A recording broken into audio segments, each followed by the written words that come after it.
Sage Wanderer here, coming at you from my van down by the river. Never mind my broken phone. It's kind of trippy. So, today I'm talking briefly about stasis beings, red-haired giants, pre-Diluvian technology, and Antarctica. Don't. So, I promised in a previous video to talk about Illuminati Disneyland. Now, this is a story told by the secret space program survivor and whistleblower Corey Goode, who claims that in the 19th century, they discovered a cave in America, I believe in Illinois, where there were stasis beings, 8 to 12 foot tall, red-headed giants in full regalia, perfectly preserved in suspended animation behind a force field that is impossible to penetrate, and anyone who tries regrets it. So they're totally protected, and they can't even, they encountered the force field first, and they could kind of see through the force field, but they didn't really know what was inside until they built some scaffolding and could look at it from the top. Apparently the force field is more translucent from the top. And at any rate, so he tells this fantastical story of the stasis being and how the secret society, the Illuminati, has kept this secret all of these years, all these many generations. It goes all the way back to where he said that the people that would come and view this stasis being would write their names like graffiti on the wall. And one of the signatures he saw was Abraham Lincoln. So there's that. Then there's the kind of cheesy but interesting and wow, what if it's real video floating around of a couple of kingly-looking stasis beings with red hair and bronze skin and perfectly chiseled bodies and all of this ornate jewelry and accoutrement that is then peppered with all of this hieroglyphic-looking alien text all over it. So I don't know what to think of those videos. And then there's this conspiracy going around about Antarctica. In fact, today Lisa Haven had a guest host, and he talked about the new wrinkle in this, where apparently it's coming to light, or people are saying, or there's a theory that cosmic particle rays are emitting from under the ice and going out into space, and that we accidentally discovered this because we had a satellite looking for particles that were cosmic particles that were penetrating our atmosphere, and they wanted to examine those and measure those, and then we found out that we're emitting them from under the ice in Antarctica, which they say in the Lisa Haven video that this explains why there's been this recent activity. So if you didn't know, there's been this huge conspiracy theory erupting really since the discovery of what many believe are pyramids under the ice in Antarctica. Believe that or not, believe the pictures or not, these stories started to happen about the same time that all of these famous people and world leaders started making trips down to Antarctica. Now, there's always been people down there for, in the 20th and 21st century, doing simple kind of Arctic studies and, I guess that's the coldest place, so they would go there and study cold things. I don't know. Looking for flora and fauna in the frozen Arctic. I always thought it was punishment because you screwed up and they sent you there. Send you to Antarctica for the next 6 months, buddy. Or you can quit.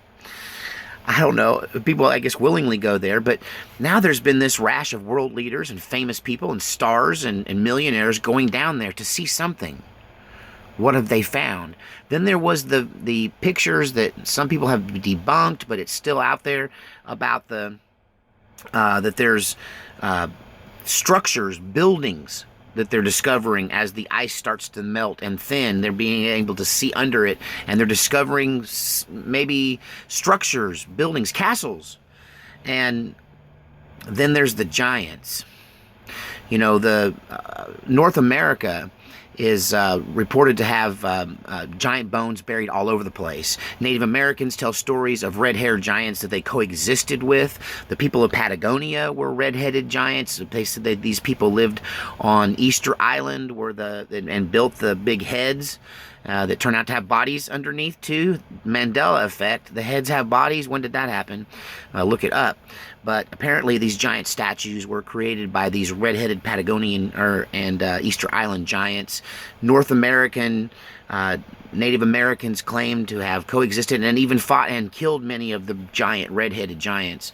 Then there's the Kandahar, Afghanistan story about a bunch of Marine Special Forces guys getting a firefight with a giant, kills a bunch of them with a battle axe or something. I don't know. Before they finally mow him down. All of these stories of stasis beings waking up. Is this happening, you know, for real? Are these conspiracy theories? Are these stories? You know, they would find these giants' bones in North America in the 19th and early 20th century, and they would report it to the Smithsonian Institute, and the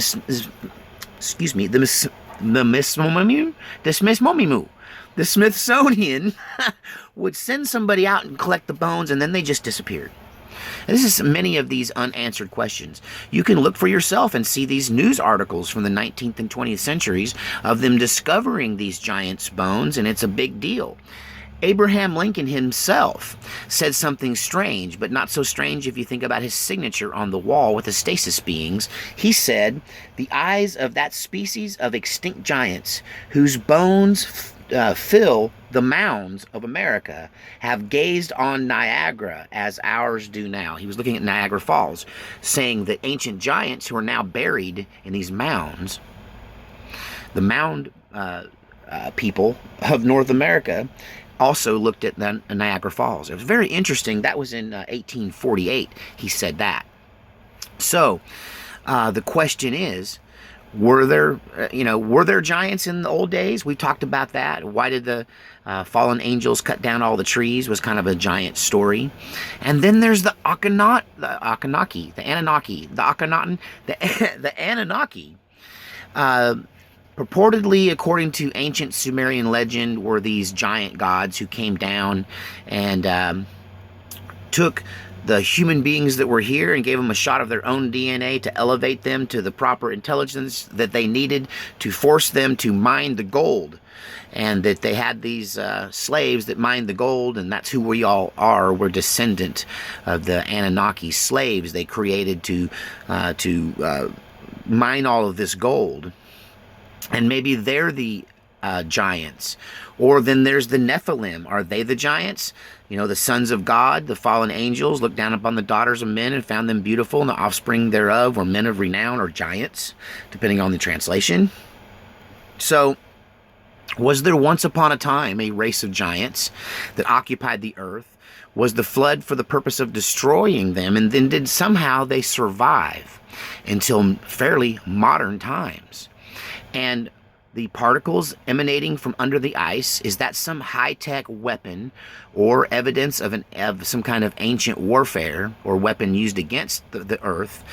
Is that Atlantis? Is this what they're finding in Antarctica, stasis beings under the ice, preserved like the woolly mammoth and the Iceman under the ice as well?